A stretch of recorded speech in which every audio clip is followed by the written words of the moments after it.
G'day audiophiles, and welcome to this, the latest edition of the Sirens of Audio podcast. Just a quick reminder, if you're watching us on YouTube, give us a like, maybe subscribe to the channel, and so you can support us that way. And you can also support us by subscribing to us on your podcast feed, if that's where you prefer to hear us. So thanks for doing that. To kick off the show today, we're not going straight into the episode. We're going to play the second episode of our brand new flashcast that we are doing with the aid of our friend Rob from the Doctor Who show.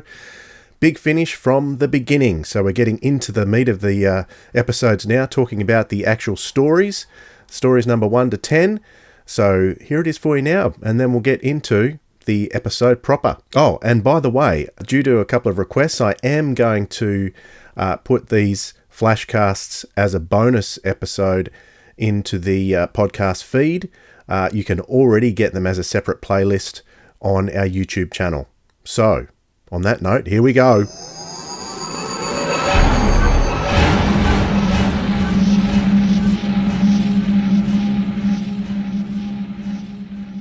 Well, everyone, we've got Rob from the Doctor Who show back with us. We met him recently, and he talked about his journey through Big Finish. He's aimed to get through every story in order. It's an exciting challenge he's set himself, but we're going to discuss the first 10 stories. Robert likes a bit of a list, and he's put together a bit of a list. So, Rob, tell us what struck you in terms of the first 10 stories. What struck me was something I'd known for a long time, because I had tried to start the monthly adventures in the past, and I got stuck on the first few, and I thought they weren't particularly good.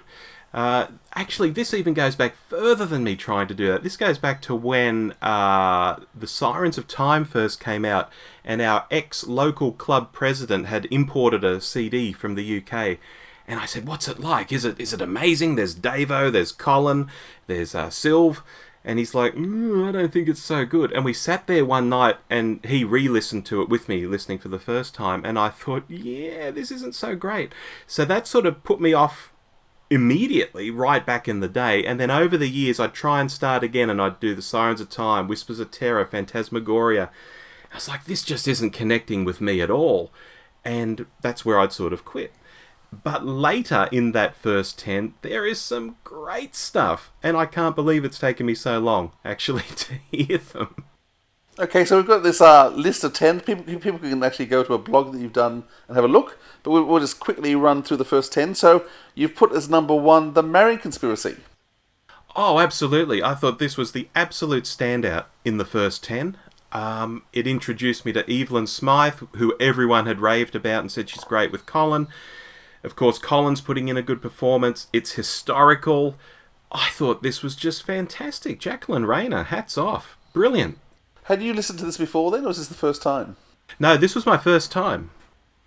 So you've had all these CDs and not listened to them? Some of these I don't have on CD. I've had them as downloads. It was mostly the 8th Doctor stuff I bought on CD. But yes, I have had them as downloads for a long time. And look, I know they're on, they're on Spotify, aren't they, for free? A lot of them on Spotify now, yeah. Early ones. Like the first 50 or something at least, and I've not even listened to it on Spotify. I'm crazy. You are crazy, but that's okay. You're getting wiser now. So number 1 is Marian Conspiracy, and then you put Spectre of Lanyon Moor. Why was that by Nicholas Pegg? Why's that number 2? I thought it was just lovely to hear the Brigadier back. You know, quite simply. And I thought it was a great story.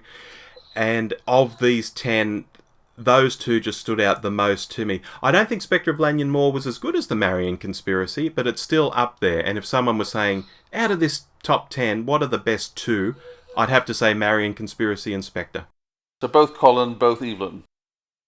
Yeah. They've had a real effect on me, straight away.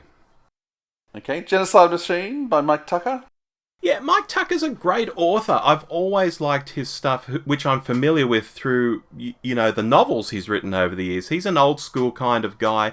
He seems to get Doctor Who. He writes good fun adventures, and here it was no different. I think he particularly likes Sylve and Sophie as well. I mean, he wrote the coffee table book Ace, co-wrote it with Sophie, so he knows the characters.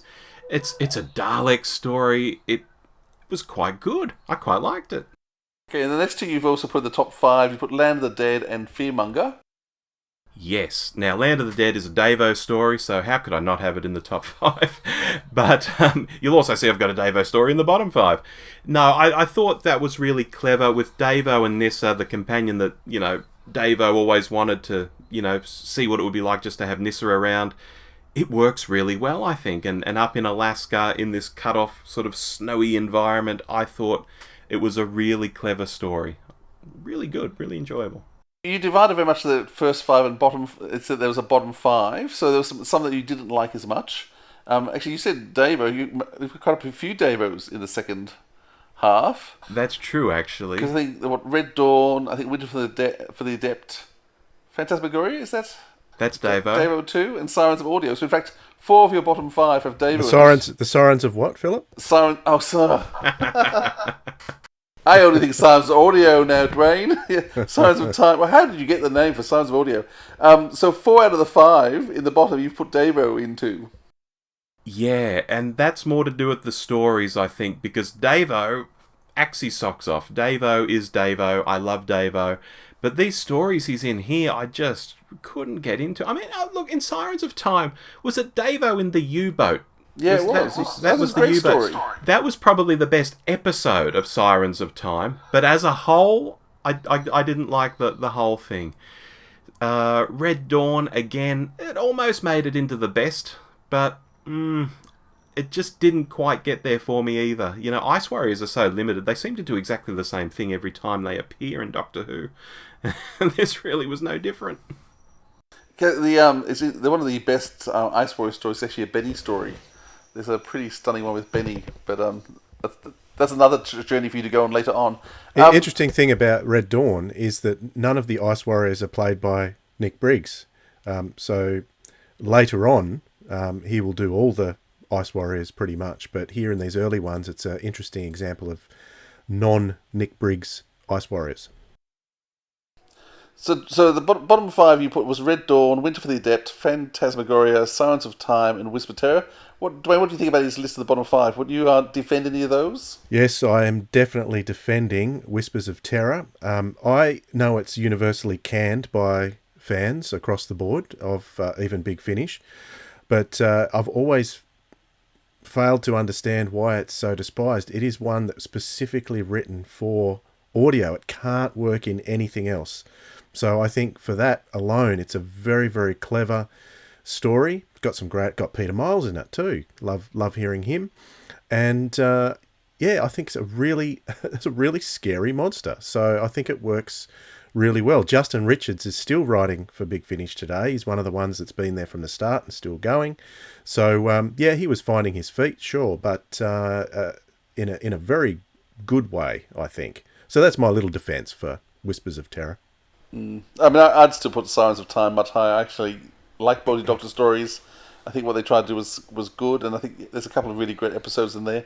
And also Winter for the Adept. Actually, I think that's got a few good things. It's got India Fisher in it as well, in a different role. It's interesting. Yes, we had Joe Sims on last podcast, well, recently, and one of the things we said to Joe Sims was, we know he must be a nice guy, because when you play a few characters in Big Finish and they bring you back as a companion, it means they want to hang around you.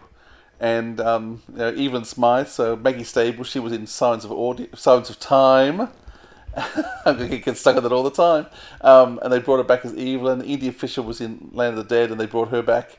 So they find actors, they think, we love these actors, we want to bring them back. Rob, did you realise that it was Maggie Stables in Sirens of Time?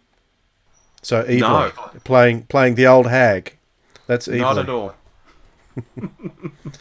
There you go, yeah, so that's there. So her and, because that was directed and written by Nick Briggs, and he and Maggie Staples had worked together in a couple of plays. So that's how he knew Maggie and brought her in, and then decided, they wanted to keep her as a character. It was actually her characterisation in the first episode of Sirens of Time that sort of turned me off a little bit, but after getting to know Evelyn, I can go back to Sirens of Time now, hear Maggie Stables, and I'm okay with it now. But when I first heard it, it was kind of, a bit off-putting. That cackling witchy sort of character. Yeah. They like that. Well, listen, thank you for your list of 10, Rob. It's interesting to see, and we're looking forward to hearing what you think about the next 10 episodes, because we introduce a new Doctor into the mix when that happens. So we'll talk to you soon. Okay.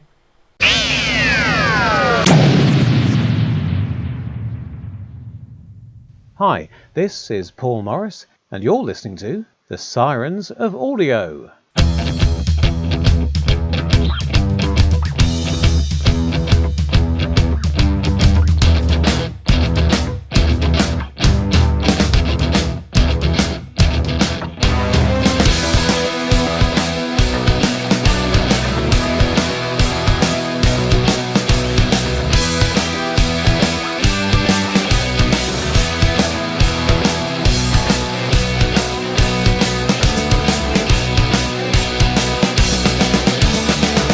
G'day audiophiles, you are listening to The Sirens of Audio, the podcast that explores the universe of Doctor Who in the audio medium.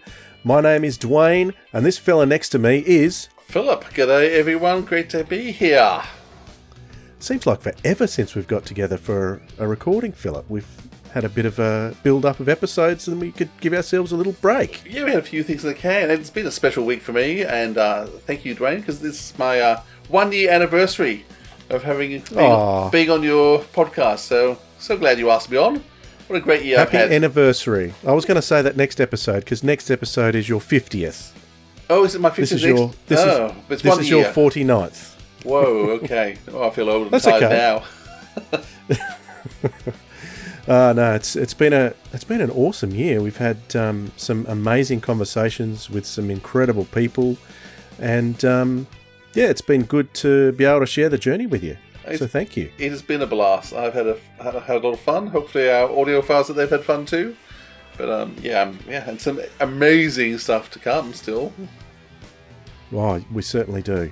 But this episode is going to be another one of We've Got Randomoids. You guessed it, we've got Randomoids again.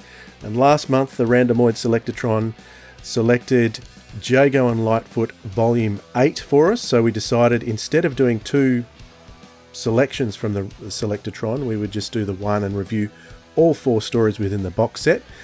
But before we do, Philip, let's instead of going down the rabbit hole, I thought we could have a chat about some of the releases that have come out, because we normally record a long time in advance, but we can actually talk about some things that are a bit current.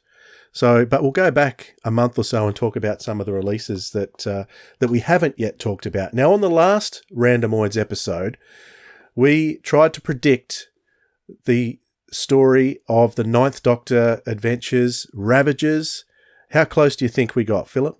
Well, about 3%. Christopher Eccleston was in it. He was in it. Now, I did predict.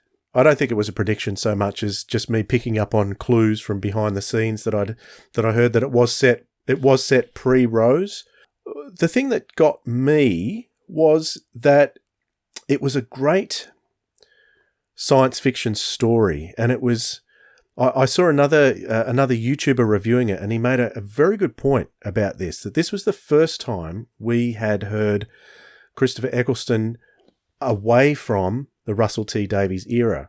And so we're getting a slightly different story. And I thought it was interesting that the story that Nick Briggs chose was such a complex science fiction story involving a lot of timey-wimey stuff. Do you think that worked as an introduction to the Ninth Doctor Adventures? It's interesting, Dwayne, because it copped a bit of flack from people. But I thought it was brilliant. I actually think Nick did the right approach. I think he could have just done the standard, in the future, in the past, set in the real time, which is what he did with the David Tennant seasons.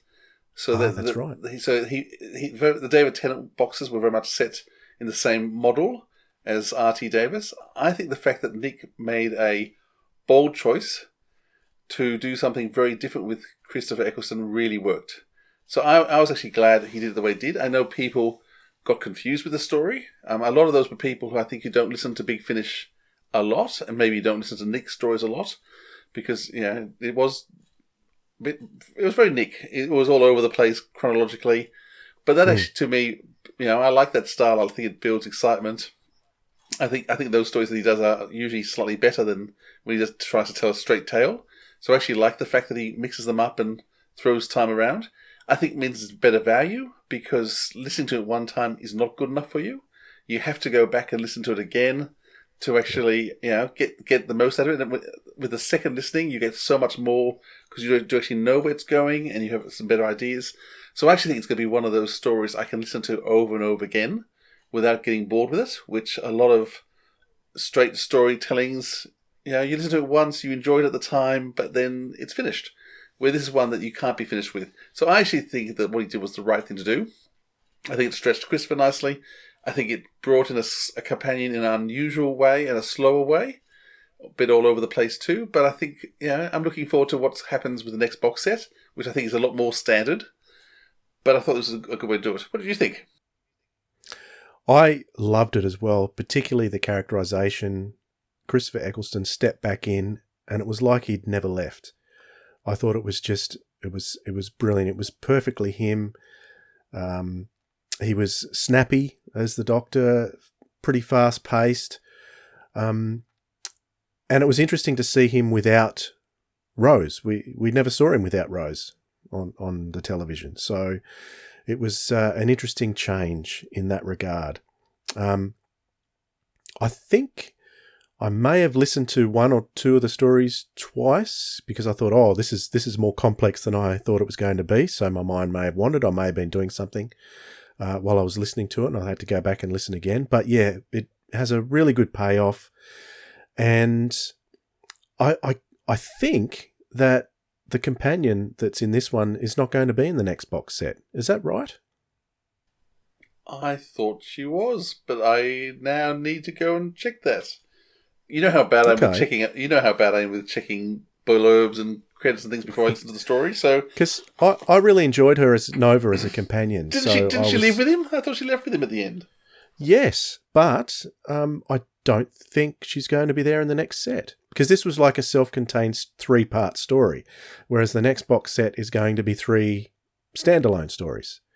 So, not quite sure how they're going to do it, and now that you're unsure about it, I could be wrong too. That's the impression that I got from that. One thing that I did pick up on in the extras was Nick Briggs talking about how the cast were telling him that it was a great non-linear storytelling style, and he was relating the fact that he was speaking to a podcaster about this non-linear style, and he was being described that way. And I put it to him because it was around that time that he invited me on to the Big Finish podcast to talk about Paul Spragg. And I said, was that me you were talking about? He said, yes, it was. It was me that he was talking about. So I was pretty chuffed about that even though I'm not name-checked, I know it's me that he was talking about on those extras. So that was pretty thrilling. I knew it was you as soon as he said it. That lousy pain in the backside Dwayne Bunny telling me my stories aren't linear. Yeah, well, he did ask me. He wanted to know what I thought of his style. And he thought, well, there you go. If that's what they think, I'm going to keep pumping them out. Well, all right, let's move on to... I just checked. Yeah, she's not in the credits. Yep. So there you go. So I was right. Okay, I've got to go with my gut instead of doubting myself all the time. Yeah. All right. Let's go on to another release from last month, and that was the Third Doctor Adventures. Now, this was a historic one, Volume 7. Historic in that none of the original cast from that era appear in the whole set because all the actors have passed away. So everyone in there's a recast. We've got Tim Treloar, obviously, as the Third Doctor. We've got the Brigadier, played by John Coleshaw. We've got Sarah Jane Smith, played by Sadie Miller. And we've got Liz Shaw, played by Daisy Ashford. And give us your thoughts on this one. Do you remember there was 2 stories in there? The first one featuring Liz Shaw was called the Unzal Incursion, written by a long-term Big Finish writer, Mark Wright. What did you think of that, Philip? I enjoyed it. It was a bit weird knowing that there was no one in it. And at first when I saw it being advertised, I was a bit sort of... Because I sort of think, at least put Katie Manning in. She's still with us and going strong. But that being said, I actually do love the Liz Shaw character. And even though I think she probably sounds, I think Sadie Miller sounds a lot more like her mum than, I've forgotten who's playing her mum. Daisy does. I still think the character just works so well, and it was a lovely unit story. I loved it said about unit base. I think they gave women more things to do, so it was a bit unusual that way because they had some women officers, and Liz played a powerful role. More to the next story, but yeah, I enjoyed it. What about you? Well, it's interesting that we have already had, I think maybe in box set 5, we did have the Joe Grant, Liz Shaw meeting episode, Primord. So that's already happened. So I guess there's only so many times you can have them crossing over and meeting. I think it worked really well. Tim Treloar and John Coleshaw are just absolutely sensational. You can just let your mind drift away and you just think you're right back there in that era.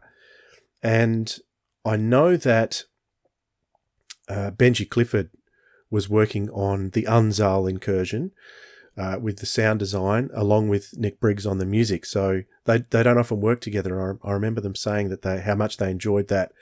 And because this is a Series 7 story, there are lots of nods to the sound design from Series 7, which I really, really enjoyed. They even had the Ambassadors of Death opening Sting with the theme, like they do. I hope you didn't skip it, Philip. No, you couldn't skip it. It just happened. Bang, you were there. Had no choice. So that was fantastic. As far as the golf goes, it was an interesting one. Lots of female cast in this one. I think it was all female all cast female except for the Doctor. Yep. Yeah, so that was an interesting one. I'm not sure. It's really hard to say whether Sadie improved on Sarah Jane Smith since the return of the Cybermen, because there was large sections of Return of the Cybermen that she didn't appear in. Because remember, she was sick for like full episodes in that one. The character was, yes. Yes, that's right. So I'm not sure, but I thought she did a sensational job. And as far as, recasting goes, I know there's a lot of people that like to get upset about recasting, but just fair dinkum, get over it. If you don't like recasting, just don't listen to it. You don't have to listen to it, but there are those of us who have given it a go, and these stories are really worth telling, and they are telling them well. That's the one thing about Big Finish, is that if they announce something, there have not been very many times in Big Finish history, which is now very long, it's decades long, there haven't been many times where I've been disappointed when they've announced something that seems a little bit strange. Like I was, for instance, most recently, I think I was a little bit skeptical of the Rose Tyler The Dimension Canon box set, which came out last year. But I gave that a chance. I listened to it, and it was great. I thought it was sensational. Some people may not agree with me. You may not agree with me, Philip. I don't know. But it was one of those ones that I was skeptical about, and I went, right, yep, of course, Big Finish are doing it. They're doing a great job. And it's the same with this one. They are very respectful of the eras, and it's shown not just in the recasts themselves, but in the attention to sound design from all the sound designers and musicians. It's particularly these era-specific box sets that are very, very specific, because you've got the different sound design for the Sarah Jane Smith than you do for Liz. So totally different eras from one end of the Third Doctor to the other. Completely different tone in those. And they're very faithful to that, and they do a very, very respectful and professional and, I say, sensational job. Yeah, the music was amazing. I think Nick Briggs has just nailed it. I mean, I'm not a huge fan of a lot of the music of the 70s in terms of just to listen to. It's a lot more setting scenes and a tone colour. But boy, that tone colour was nailed, so you felt like you were there. And I'm prepared to say that Sadie Miller has improved heaps, because she's just managed to pick up her mother's timbre. So that line after line it was like I was listening to Elizabeth Sladen. I wouldn't have known regularly that it wasn't her, because it was just the inclination. Oh, I've got the word again. I got it wrong when I was talking to Sadie, for goodness sake. Intonations are just perfect. And I know that she'd done a lot more research, watched some more stuff. I was actually chatting with Sadie a couple of days ago about what she's doing in terms of watching some of her mum's stuff, some research she was doing. Well, I've got some ideas to chat with you about later, actually. But that, Dwayne? Oh, excellent. Look forward to it. There was a few other releases from last month that I haven't heard yet. The Thunderbirds one I haven't heard yet, but Avalon Volume 1 came out.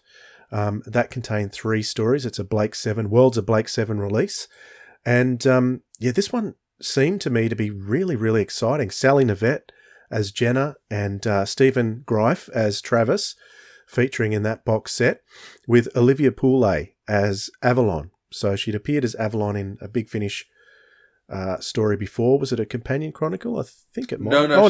It was the special, the way. The way it was the forward, special. Way back. The way forward. Yeah. Way forward. The big anniversary special they did with everyone. That's right. Yeah. So that was really good. 3 stories in there. The first one was called Terra Firma, written by Steve Lyons. So always a good one to fall back on. So that one's sort of... I went into this not knowing anything about where it was going to be set or how it was set. And it was set at the same time in Blake Seven chronology as the very first Blake Seven episode. So these things were happening while Blake was on trial in the way back. So I think that was really cleverly done and a great way to start this set. The second one, Throwback, by Gary Russell, that was a 2-hander featuring Travis. It was virtually an interrogation episode, which was really cool. Blackwater by Trevor Baxendale was the third one, featuring the character of Dev Tarrant. I get all the Tarrants mixed up. Yeah, Dev Tarrant. He was the bad guy with the snarly lip from the first episode. So he's obviously he's been recast because that actor's no longer with us. But yeah, so that was a really interesting character to bring in, because in the Blake Seven Chronicles, Dev Tarrant was killed at one point. So we've got stories involving him. We know he's ultimately going to be killed, but what was he getting up to in the meantime? So I thought this was a great way to start the set the scene for Avalon, and sort of, because Jenna makes that throwaway line in Project Avalon that she knows Avalon, and so they turn the whole first episode into that story of how she knew Avalon, and she virtually hands over the Blake Seven torch to Avalon by the end of it. So I thought that was really, really good. And Stephen Greif, you can listen to his voice forever, and combine Stephen Greif's voice with Gary Russell's writing.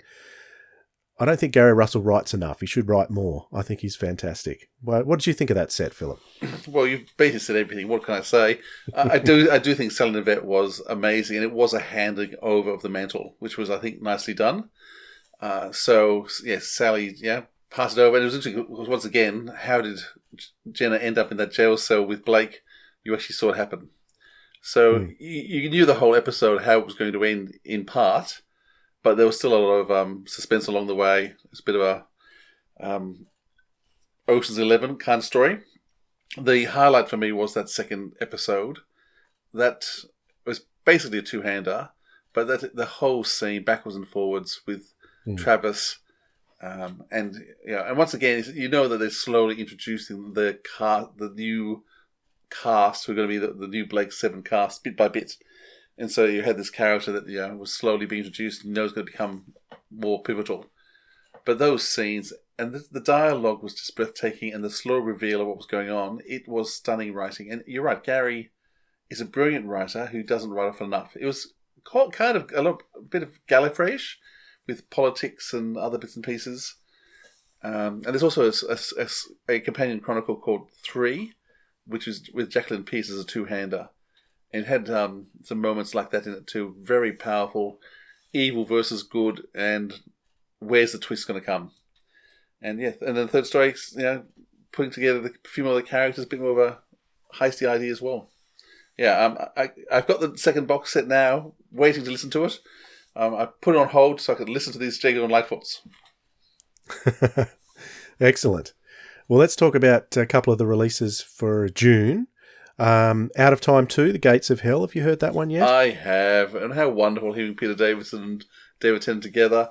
And it was a great It was- story. It was a lot of fun. I just kept smiling all the way through it.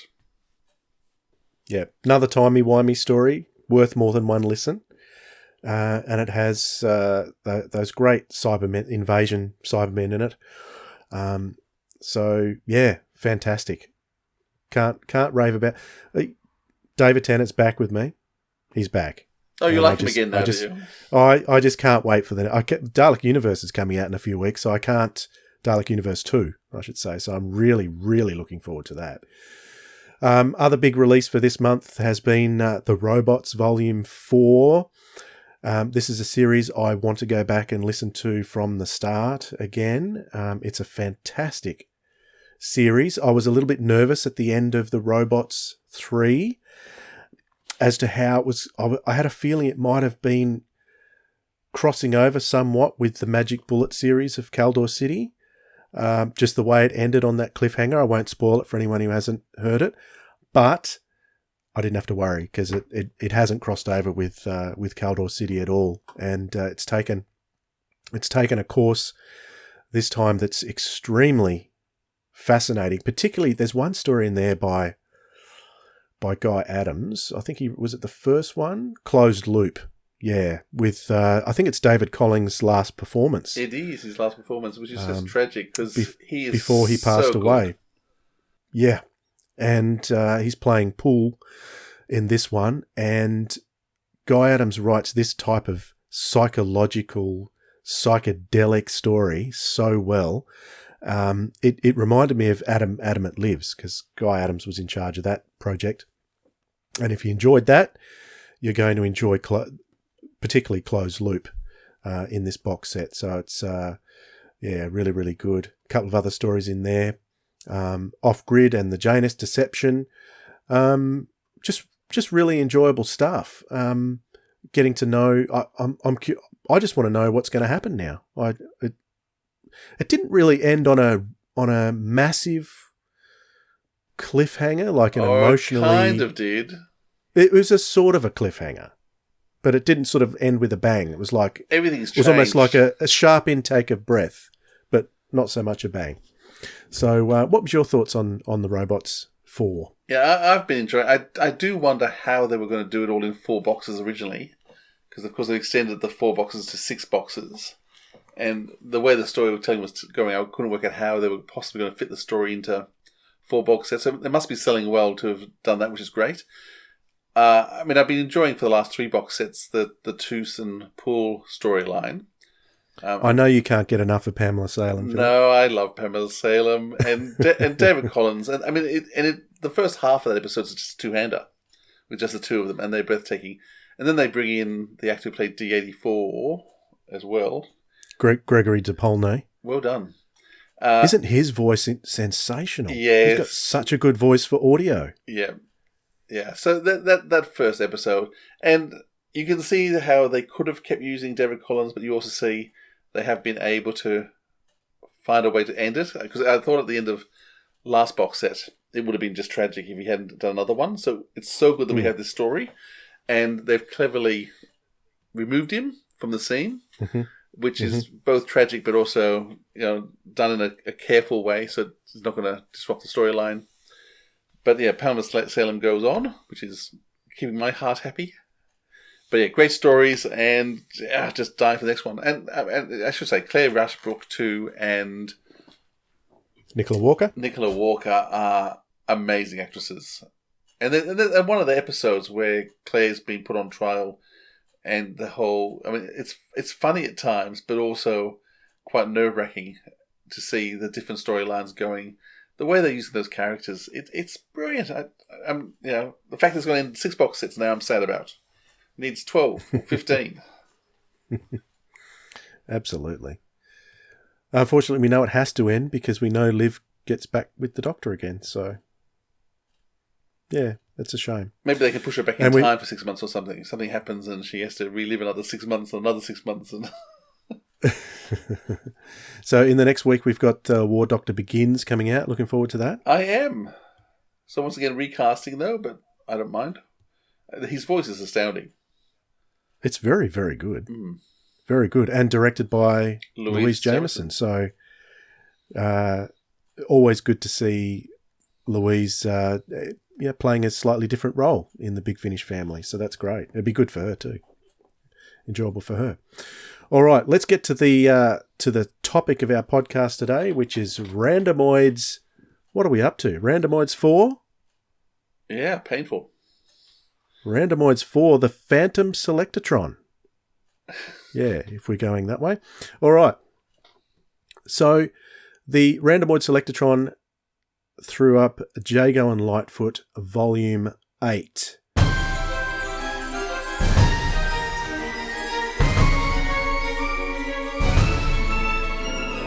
Coming soon from Big Finish Productions, Jago and Lightfoot, Series 8. Oh my word! We're the Scorchers, sir. This may blow your tiny noggin, old boy, but we are alien. They're mean and malign and they mangle my mind with malevolent musical modes. Their incessant rhyming has slowly been climbing up through my head till it explodes! Bring up that lamp, would you, Henry? And hail them! Ahoy there! This is Henry Gordon Jago, consultant to Her Majesty's Metropolitan Police. Anyways, I'm Patsy. Patsy. Yeah, Patsy. And this Chisley's had away with me bleeding fish. You idiots! He's ruined it! You have her safely confined, I hope. She didn't give me much choice, state she was in. Ranting and raving and biting my constables. Beg pardon? It's all right, Elliot. You leave them to me. And you, Inspector, you can buzz off and all. Hey, this is the life. Do stop that, Henry! I can hardly hear myself think as it is. Never mind the whistle. Good night! Good night! The end is nigh of that we're certain. Jago and Lightfoot, it's time we reach the final curtain. Big Finish. We love stories. Now, listening to this again just reminded me how much of an absolute pleasure this whole series is. You know, Big Finish puts out so much that I try very hard to keep up. Sometimes I fall behind. And some of the Jago and Lightfoots I've only heard once. This is probably one of the box sets that I've only heard once before since release. And I'm so glad I was able to listen to this one. Trevor Baxter and Christopher Benjamin together are just... They are... it reminded me why Jago and Lightfoot is my favourite Big Finish spin-off that they've ever done. I know yours is Gallifrey, Philip, but this has got to be a close second, surely. I don't like to try and rate them because they're just too good. Yeah. So, different style altogether, so really. Can I go back? 'Cause I want to go back because, I'm a huge fan of Companion Chronicles. And Yes. The Doctor, and of course, this all started because of a Companion Chronicle. So season 3 of the Companion Chronicles, David Richardson said he loved the idea of trying to bring back Jago and Lightfoot. And it was just done as it was supposed to be a two-hander, except Lisa Bowman threw herself in for free because they wrote a third character. So she wasn't paid for that. She just stepped in as the director just to do the extra voices and as a favour because the budget was tight. But that Companion Chronicle just showed what was possible. And then you get a whole box set based on sort of the sequel to the Companion Chronicle because Tulk is the baddie, and they sort of flesh him out over a whole box set. And the thing I love about every box is every box set has a different theme along the way, with sort of a calling card to each theme. So be it Tulk, be it Leela, be it the Sixth Doctor. They go to the 60s, which I think is the biggest scream. You've got working for the Queen and doing odd jobs for her, and then they're on the run because they've all been set up. So it's Jago Life on the run. Then you got this season, and I've got to talk to you about what you think the theme is.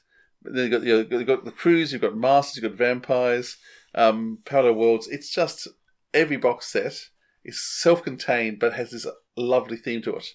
And it was interesting with this one because it took me a while to work out what the theme was. I was going to talk to you about that because I don't think there is a theme. There is. I think that they're setting this back to some self-contained stories, although the episode 3 and 4 are connected.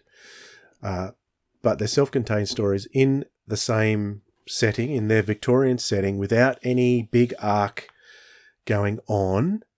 That's what I got out of it anyway. You've obviously listened a little bit deeper than I have. There is a theme, but we'll see whether you pick it on the We'll way get to through. that. We'll get to that. Okay. Let's talk about this Encore of the Scorchies by James Goss. Now, to talk about the Scorchies, we've probably got to mention Companion Chronicles. the Scorchies. What a surprise. Another Companion Chronicles. Tell us about that one. So the Scorchies is a companion chronicle which starred, I'm sure it was Katie Manning. So it starred Katie Manning. I think it was by James Goss. I meant to check that, but I'm pretty sure he wrote that as well. He just has a twisted mind. So the Scorchies is set in a 70s TV studio.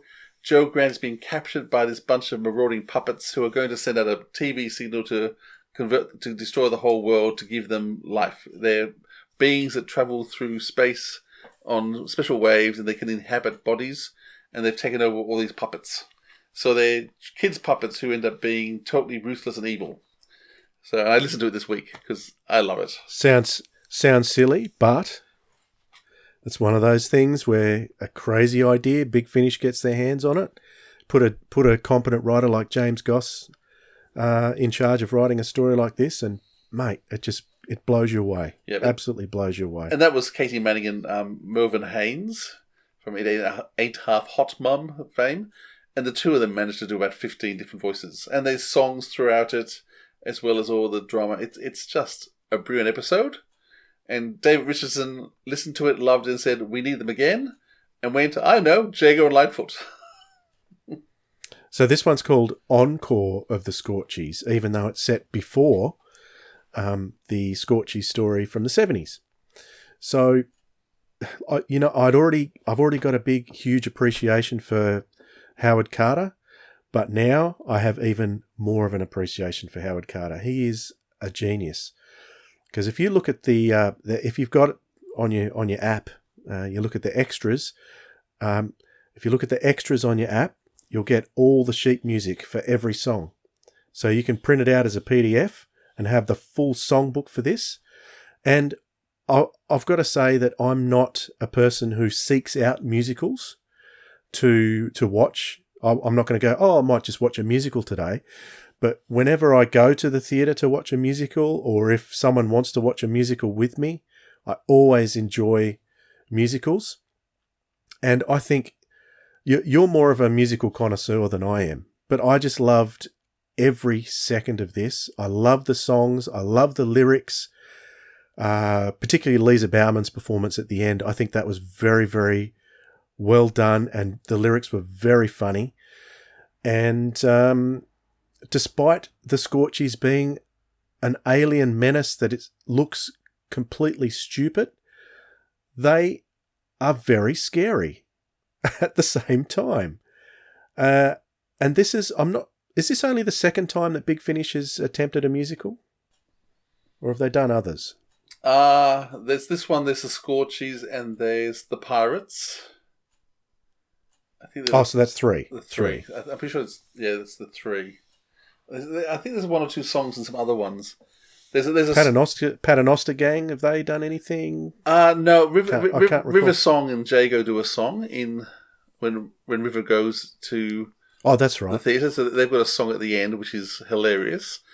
There is in a Benny show, the worst thing in the universe is actually Benny having to sing to save the universe at the end. So Benny sings a song in that. But in terms of actually trying to do a musical, it's really the Pirates and this and Scorchies are the three big ones. And as a musical fan yourself, how would you rate this? Oh, it's great. The thing about a musical, people think the musicals are just stories with songs. They're not. The point of a song is a song has to progress the storyline. So if a song isn't progressing the storyline, it's not a musical. It is just songs inserted, which is a bit like High School Musical. Very few of those actually progress the storyline. They're just songs that they can often give what the character's thinking. But a couple of the songs in here are major plot points, and in fact, it's the exposition. So it'd be great if you could actually put in maybe a bit of Ellie's song at the end, because in that song, that is the exposition. She's describing in the song everything that's actually happening and how the Scorchers are going to be defeated. But thrown in with that is the humour, the fact of how that character gets used in every story, which is, she's at the beginning, she pops up at the end, they have the adventure in the middle. And so he's actually riffing on that idea that that's all she's there for, and they put it into words. So it's self-referencing, which makes it a lot funnier. So I mean, I love it. And there's some poignant moments. I mean, what they could have done, I mean, they filmed all that in one day, which is extraordinary, that they managed to sort of record the whole thing in one day. It's extraordinary they managed to get the quality they got in one day, because that should have been, a few days of work in recording studios, and it's a tribute to the cast. And if you listen to the extras, there's a song that Christopher Benjamin does there, a solo, and he does that in one take. So, and he says to Lisa, "Do you want me to do that again? Do you want me to make that a little bit better?" And she goes, "No, that's perfect." So, yeah, it was quite a testament to the whole team to get that done in a day. Yeah, the only thing, I mean, I would love it to be longer. It was, because really, you have the intro, then it's several months later, and the entire action then takes place within an hour or two. I mean, I could have had an entire box set of the Scorchies, happily. So, Big Finish, if you're listening, more Scorchies and a whole box set to them. No, fantastic. All right. The second story on that box set was called The Backwards Men by Andy Lane. It says there's unrest in the streets of London and strange creatures who walk backwards. What is the link to Wednesday's world of weird wonders? So, out of the whole box set, this is kind of the most standalone, I guess, out of the lot. Even though the Scorchies, Encore of the Scorchies is standalone too. But Andy Lane, interesting to note that he wrote The Mahogany Murderers.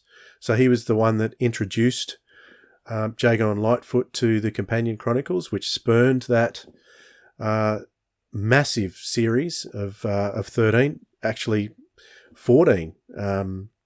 Series 14 is about to be released in the next, if it's not out by the time you hear this, it will be within a week or two. That's for sure, as audio books. So it's a testament to Andy's writing that, as well as the Christopher Benjamin and Trevor Baxter, their chemistry that got Jago and Lightfoot up and running as a series. So give us your thoughts on this story, The Backwards Men. Yeah, it's a very typical Jago Lightfoot tale. Andy did the Companion Chronicle. He did a story for box 1, 2, and 3, but then he hasn't done a story since then till now. It's box at 8.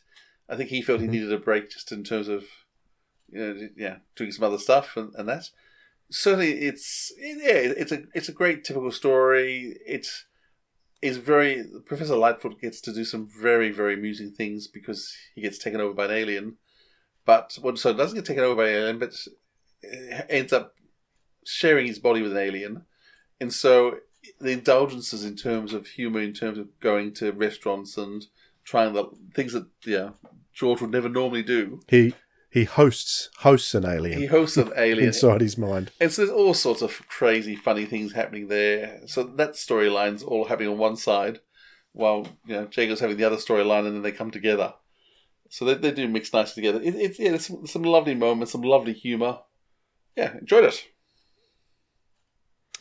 Okay, so as far as the whole box set goes, this was probably the story that had. It's really hard to rank them, but it had the least impact on me out of all 4 stories. I suppose something's got to have the least impact. I enjoyed it. I love those sideshow aspects. It's a typical of Victorian era. Pretty creepy stuff. But yeah, it had the least impact on me. Not to say it's a bad story. Absolutely not. So that brings us on to the next story, Jago and Lightfoot and Patsy, written by favourites of the actors themselves, Simon Barnard and Paul Morris. And I really love this story. Introduces a mudlark, Patsy, to investigate a mystery that's happening on the banks of the Thames River. So, what are your thoughts? Do you think this character is the same character from the Talons of Wang Chiang that's got no teeth and is there on the shores of the Thames saying, what are the words that she uses in Talons of Wang Chiang? It's a floater, all right. Do you think that's the same character?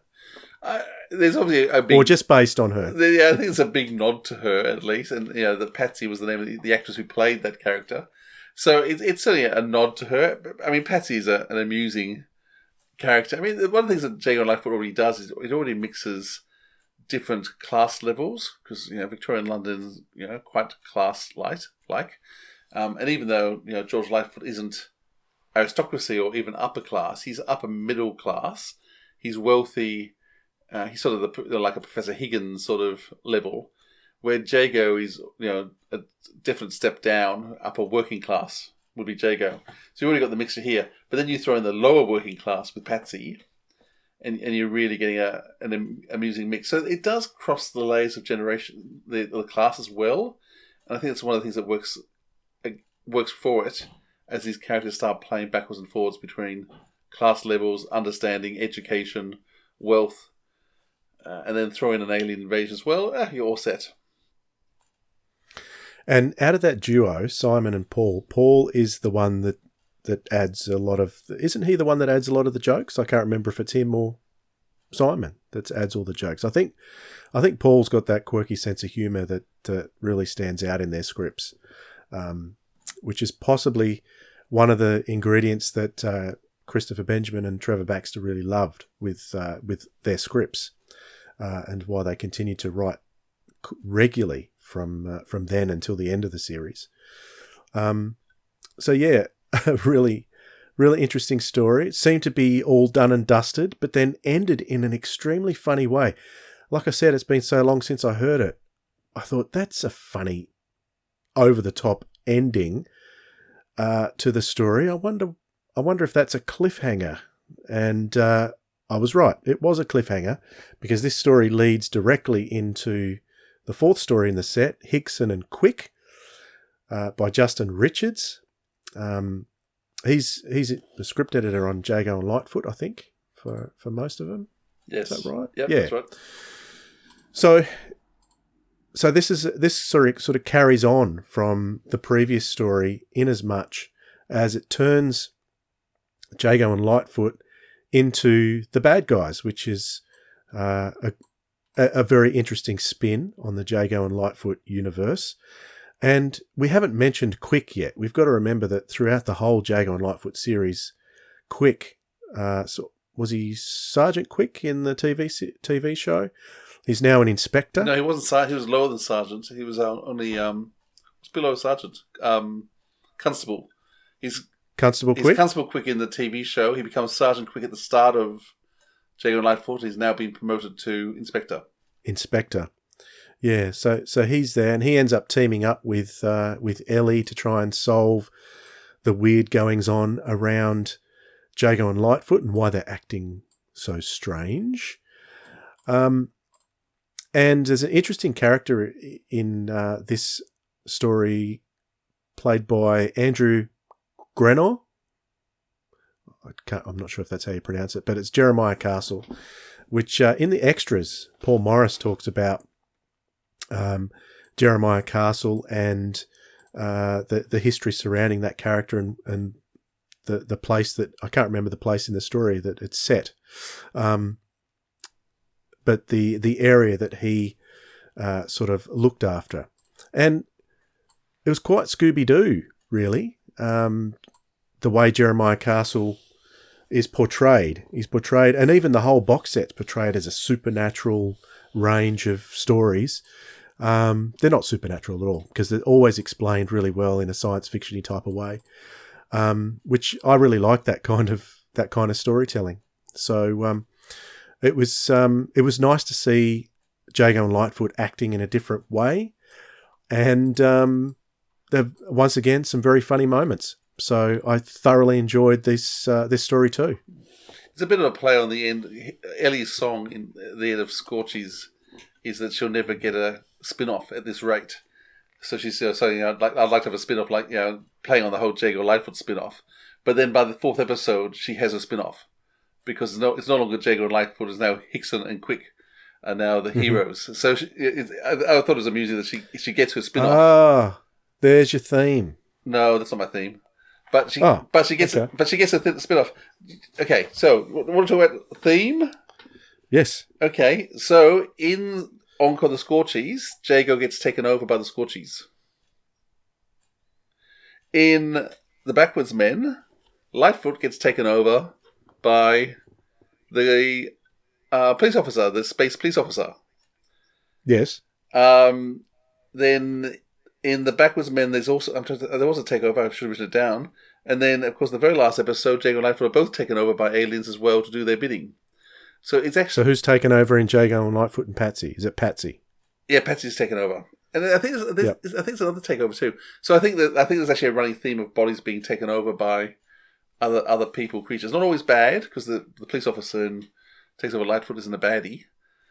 But there's this taking over. All the stories contain the idea of bodies being taken over, people being possessed, and going against their will. It's just 4 stories which all contain the same idea. I see it now, but I wouldn't have seen it on my own without your help. So I'm glad you were there, Phil. Thank you for that. Great. This has really made me want to go back to the start and start Jago and Lightfoot right from the beginning. Yeah, me too. I haven't got time. There's too much to listen to at the moment. I know. It's awful. This podcast has taken over my life, so I can't listen to anything else now. Oh, man. Fair dinkum. Big Finish, can you go under so that you don't put out any new stuff so we can catch up on all the old stuff? No, don't do that. Keep putting out that great new stuff. So, that was great. Really enjoyed going through that. So, shall we see what the Selectatron will throw at us for next time? Shall we do that? You did a great job this time, because I really did love that. So let's see what's coming up. What is this? Okay. Dwayne, surprise me. First one is... Oh! Excellent. I'm looking forward to this one. This is the 8th Doctor Adventures, Series 2.8, The Vengeance of Morbius. Oh, okay. So we'll do that one. We might have to... We won't review it, but we might have to listen to the previous one, Sisters of the Flame, isn't it? Yes. To get a full story, because the 2 stories sort of merge into each other, but we can just talk about Vengeance of Morbius on the day. All right, second one. I don't want to do that one. What was that one? The Veiled Leopard. I don't want to do that one. Okay.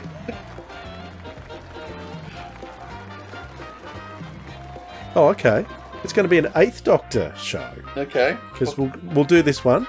This is one that needs reviewing, because it was often given a bit of stick. This is an 8th Doctor story, written by Will Schindler, from October 2005. It is Scaredy Cat. Oh, okay. So we're going to do The Vengeance of Morbius, and we're going to do Scaredy Cat for our next Randomoids. Randomoids 5. Ooh. That'll be Attack of the Selectatron, won't it? All right. Just to give you an idea of what else is coming up over the next month, we're going to be doing not only that, but Philip, we're also going to be doing a show. Might get another guest to come on to help us with this. But we're going to do a slight return show. So classic series monsters that make an appearance just once in Big Finish. So not Daleks, not Cybermen. So the stories that I've got lined up that I want to talk about for this particular show are Return to the Web Planet, Return of the Crotons, and The Feast of Axos. So those 3 we'll be discussing too, hopefully over the next month.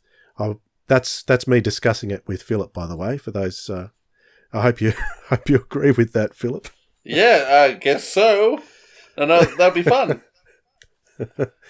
So, and the reason I was inspired to do that was because our friends on the Doctor Who show I knew that. they're very shortly going to be reviewing What are they going to be reviewing? Holy Terror, Terror. aren't they? But they put a poll up of potential stories, and one of them was Return of the Crotons. I think Dave Kitchen chose Return of the Crotons. I thought, oh yeah, I haven't heard that for a while. Let's do that ourselves. Because he was curious about the whole Charlie arc. Wasn't Charlie an 8th Doctor companion? But she's the 6th Doctor's companion in this one. So that'll be good.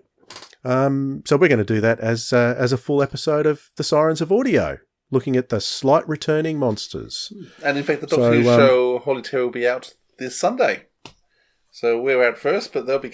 yes. The episode will be out this Sunday. Yep, the dwshow.net. Check them out.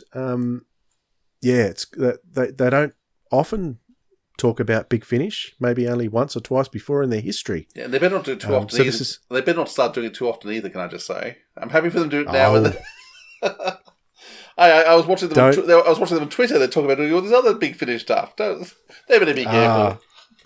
It's good actually, because there needs to be more attention on the audios. In my opinion, needs to be more, because to me, this is where. This is only my opinion, but this is where the best stories are happening.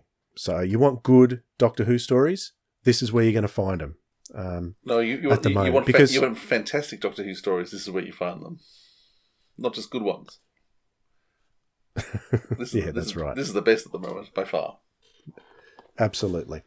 So, yeah, definitely. So let's quickly talk about our recommendations before we go. Boy, we've gone on a bit longer than our promised half an hour for a Randomoid show. But let's talk about our recommendations. Whose turn is it, Dwayne? I think it might be your turn, Philip. Well, there you go. Okay. I'm going to recommend a new podcast I've started listening to called My Adventure in Space and Time. It's by a young... I think she's English, but maybe I should say UK, because I don't want to offend our UK listeners over there. So she's she's in the UK, which is, I know lots of you are, so hey, all our UK audiophiles, love you guys. Thanks for listening in. Her name's Gabrielle Featherstone. She is a gigantic, massive Doctor Who fan who fell in love with the show when it came back. So in terms of the new Who stuff, but she's realizing she needs to go and listen and see all the original stuff. So she has gone back as a brand new, huge fan of the current show to go back and look at where Doctor Who began from. And so she's reviewing each show, usually 2-3 episodes in her episode. And it's a sort of half an hour chat. She usually brings a friend on as well. So it's nice to get a bit of a female perspective, but also just a new Who fan going back, and she just loves the show. And just watching the original show and going, and getting all the surprises that, we get used to because we've seen it so many times. So it's a little half an hour discussion, easy to listen to. She's just charming. I think I heard the first episode of that show, and I just haven't had a chance to listen to any more. What does she think so far of Series 1? She's loving it. So she just picks out all the things that bring her joy. So, I'm sure there's stuff in there that you could criticise, and there's sort of a lot of the caveman stuff. Of course there is. There's a lot of the caveman stuff. She's sort of going, well, this is strange. But she's focusing on all that's positive. So the characterizations and Barbara and the things that, even when there's a bit of wacky stuff happening, what is it that we have carried through? And it's fascinating watching her examine the character of the Doctor. And, because, William Hartnell did change quite a bit in those first few stories. And so she's noting the change of characterization and then comparing it with the new series as well and where Doctor Who would end up. So it's an interesting discussion. And I think she's actually a comedian by trade. But it's just entertaining, lighthearted, and just a lovely, positive look at the show. And when there's so much hate out there about everything, it's nice to have some nice positive. Hate and outrage, isn't there, Philip? There is, but that's another discussion. What are you listening to? What are you going to recommend, Dwayne? I'm going to recommend... I recommended it once before I listened to it, but I have now listened to it, and it is so good, I have to recommend it again. It's Christopher Eccleston's autobiography, I Love the Bones of You. It is an amazing audiobook to listen to. Not for so much Christopher Eccleston reading it, because he's not the best reader in the world.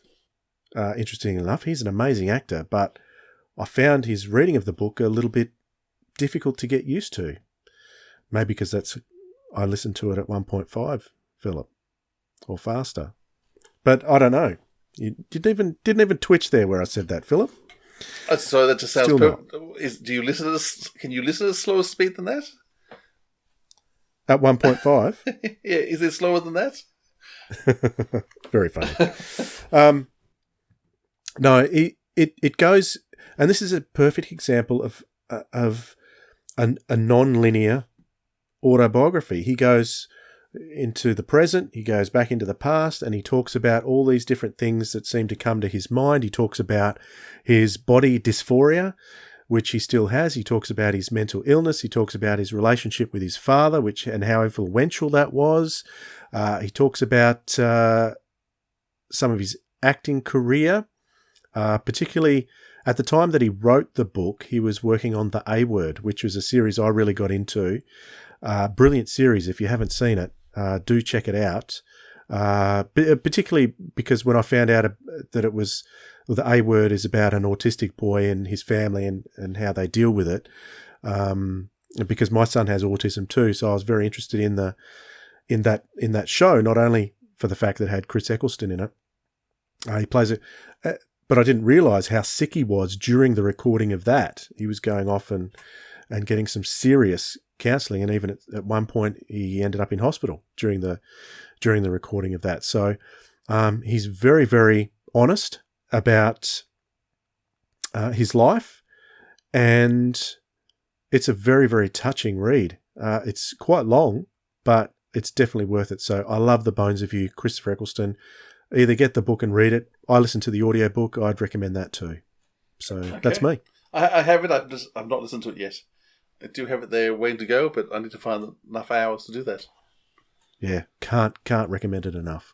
So that's it for the Sirens of Audio for this time. We will see you again very soon. Thank you for listening. Goodbye, Philip. Goodbye, Dwayne. And goodbye to all of you. See ya. You have been listening to the Sirens of Audio episode 63, Randomoids 4, The Phantom Selectatron, with your hosts Philip Edney and Dwayne Bunny.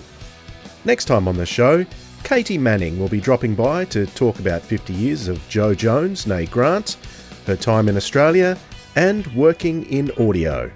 Theme music by the Jackpot Golden Boys. Email address is sirensofaudio@gmail.com. Be sure to subscribe to us on our YouTube channel. Follow us on your favourite podcatcher. Join our Facebook group by searching for the Sirens of Audio on that platform. Tweet us at Audio Sirens. And keep listening to as much audio drama as your randomoids can handle, because audio drama is so cool.